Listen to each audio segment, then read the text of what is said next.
Becoming Fluent, Emma's Journey in London. Hello, my name is Emma, and I want to share my journey of learning English in London. When I first arrived, I thought I knew English. I had studied it for years in school, passed my exams, and even watched movies with subtitles. But when I actually had to use English in real life, I realized something. I wasn't ready. When I landed in London, everything felt overwhelming. The streets were busy, people were talking so fast, and I barely understood what they were saying. I thought, this isn't the English I learned in school. In my textbooks, people spoke slowly and clearly. But here, everyone used slang, spoke in different accents, and shortened their words. I moved into a small apartment with a roommate named Sophia. She was from Spain, and like me, she was struggling with English. We both wanted to improve, but we were scared to speak. At home, we spoke in our native languages, but we knew that wouldn't help us improve. We needed to practice. My first challenge. My first challenge was ordering food at a cafe. It sounded easy, but I was so nervous. When I got to the counter, the barista smiled and asked, "What can I get you?" I had practiced my answer, so I confidently said, "Can I have a coffee, please?" But then she asked, "Black or with milk?" I froze. I hadn't prepared for that. I panicked and just pointed at a picture on the menu. She laughed and said, "Ah, a latte, coming right up." I felt embarrassed. Why was this so hard? I knew the words, but when it was time to speak, my mind went blank. Learning from real conversations.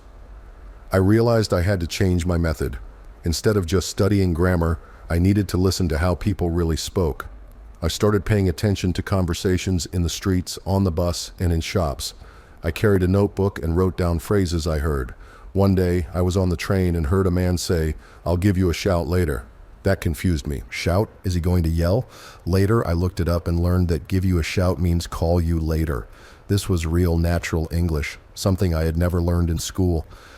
The next step was using these new phrases myself. One day, when Sophia asked me what time I'd be home, instead of saying, "I will call you later," I said, "I'll give you a shout." She smiled, surprised. "Wow, you sound like a local." Overcoming my fear. The biggest challenge wasn't vocabulary or grammar, it was fear. I was scared of making mistakes, of sounding silly, of people laughing at me. But I realized that if I didn't speak, I would never improve. So I pushed myself. At the supermarket, I asked, "Where can I find the bread?" At the clothing store, I tried, "Do you have this in a smaller size?" At a bookstore, I started a conversation with the cashier.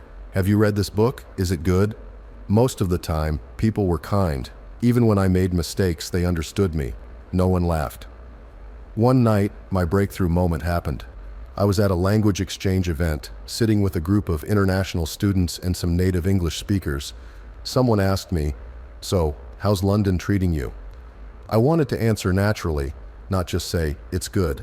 So I thought for a second and replied, "It's amazing." At first it was overwhelming, but now I'm getting the hang of it. A British girl smiled. "Wow, getting the hang of it. You sound like a Londoner already." I couldn't believe it. I had just used a natural English phrase without thinking. Thinking in English. A few months later, something incredible happened. One morning I woke up late and thought, "Oh no, I'm going to miss the train." Then I stopped. I had thought in English. That was the moment I realized I had changed. I wasn't just memorizing English, I was living in it. From then on, English felt easier. I watched movies without subtitles. I ordered food without hesitation. I made jokes in English. I even dreamed in English. One day at a cafe, a girl nervously asked me, "Excuse me, do you know where the bus stop is?" She had an accent. I could tell she was learning English, just like I had been months ago. I smiled and answered naturally, "Yeah, it's just down that street on the left." She looked relieved. "Thank you."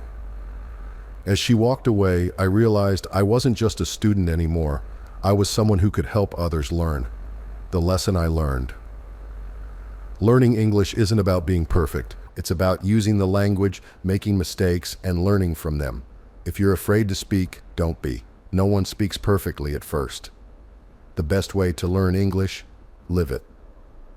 Now, when someone asks me, "How did you learn English?" I smile and say, "By speaking, by listening, by making mistakes, and by never giving up." And if you're learning English too, my advice is simple. Just start speaking. One day you'll wake up and realize that English is part of you, and that will be the moment you truly succeed.